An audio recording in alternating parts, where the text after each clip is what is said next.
For the first time in my life, I feel very confident that I'm doing this with our own people, without asking for anybody's permission or help. This is all us, right, Bob?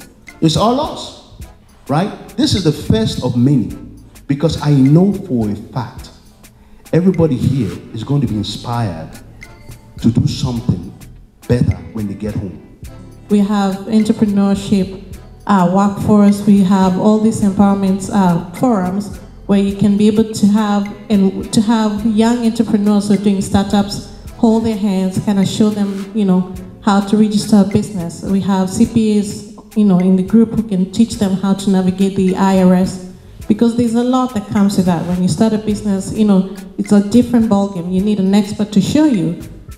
We have those programs that are going to in place. We're setting that up, and it should be in place by the end of July. Build a brand. America is about brand. So that if we become useful to ourselves here, then we can influence policies about Africa. Do you know the World Bank and IMF were not set up for Africa? They were not.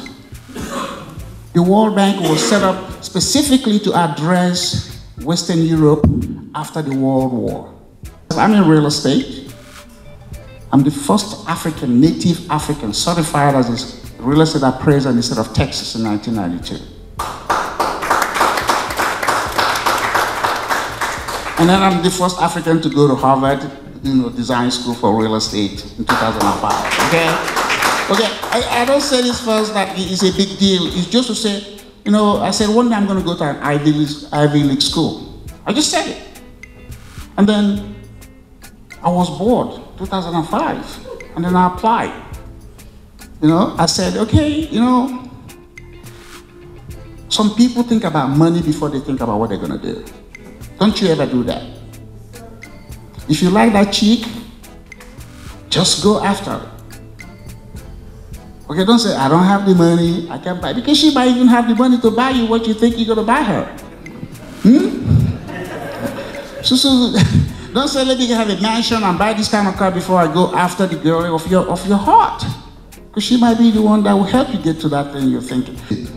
Emeka's vision is just amazing, because I remember maybe like 2 years ago, he said this casually and said, hey bro, I think we should start thinking of a way to unite our community together towards a common goal. Now, remember again, this is our home. So we are not saying we are excluding ourselves from our other brothers. All we are saying is that we are better united with a vision towards a common goal. Right now, a Kenyan Somali girl who grew up in Kenya in a refugee camp is in the Congress. That's right.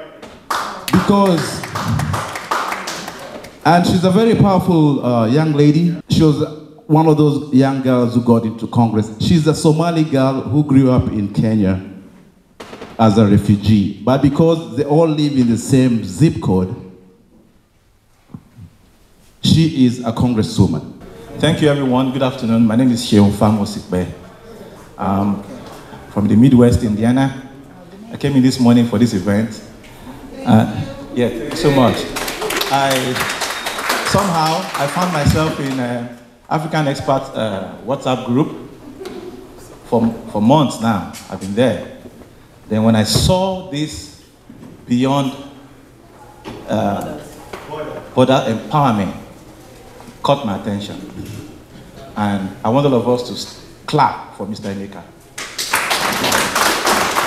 In the group, he appears aggressive in the group because he's angry.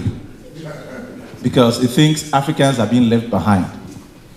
But the good news is, the story is changing. I can tell you. I connected with him immediately. I said, I'm aware of some Africans doing great things. Probably they've not been brought together under one umbrella.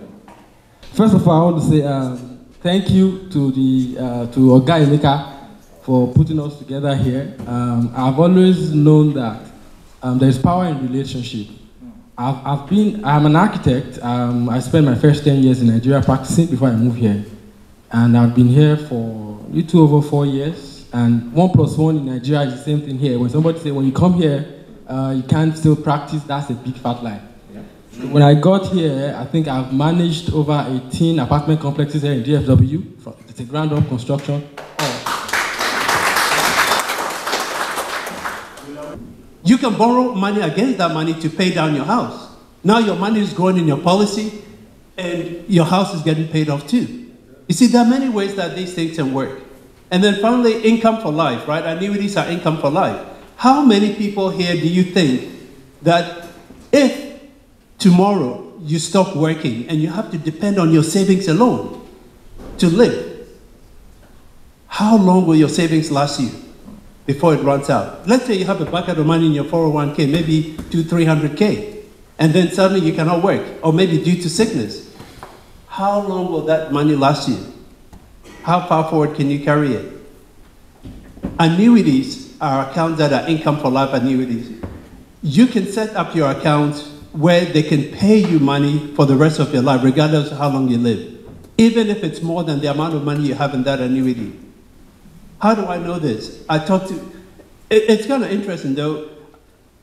I've talked to different groups of people, right? And typically when I've spoken to some of my older Caucasian customers, because I have the medical equipment business I showed you, I have a lot of people come there to buy their walkers and crutches, and I ask them point blank, hey, so how are you guys surviving on your retirement? What are you doing? The first is, oh, we bought our annuity 30 years ago, right? Income for life. They just draw money from it. So you cannot control opportunities. You can control your capabilities. So once you know where the opportunities are, you can retool, you can get new skills. And why do I talk about that? Because banking and insurance, all these things that we break down and what I'm talking about, it's all just about money. It's one money system flowing from one place to another. And whether you put your money in a bank, it could be in an insurance company, you could put your money in real estate, it could be in a prime derivative dealer. So the whole idea is, do you understand the language of money? Where is your money and why? Why do you put your money in a savings account? Is it just because you want to sit there and it gives you a good feeling? I started at the African Expat because I found out that Africans don't get to come together to understand themselves and see their power.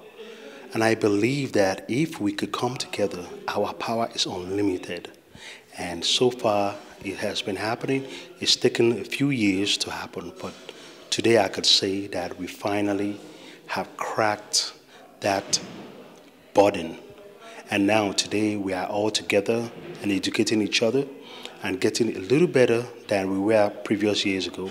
And we know, we can see the trend. It is moving forward. It is moving well.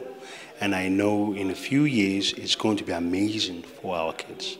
What I took over here is we as Africans in the diaspora, we have to collaborate, we have to work together, because that's the only way we become stronger. Unity is strength, and that means coming together. And then it's more than just coming together, it's now collaborating and working together. Mixing the professions so that they can meet regularly, and then they can form a solid body that works for everybody. I knew Emeka and Rhoda through another forum, and then they introduced me to Anna Melissa, and then in Anna Melissa, that's how I came to African Expats. So African Expats has been able to elevate me, like from the platform that I was to a level of which I can interact freely and network with other people from different platforms. The other cultures are successfully doing it. They're successfully supporting each other.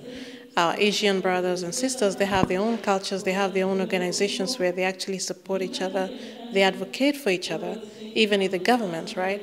And out of that frustration that we couldn't find a community in our own African, among ourselves, we created the African Expats. What do you intend to achieve? What is the end goal? Where do you want to see? This initiative is like the vision. Show us where we're heading with this. At the end of this, I want to see, one, a more organized, more united community. I want us to see ourselves as Africans. I don't want us to have, we have so many groups. We have South African group, we have a Kenyan group here, we have a Nigerian group here. My vision is to see one organization that actually advocates for us and actually goes there and says, hey, we have rights, can we maybe make these adjustments?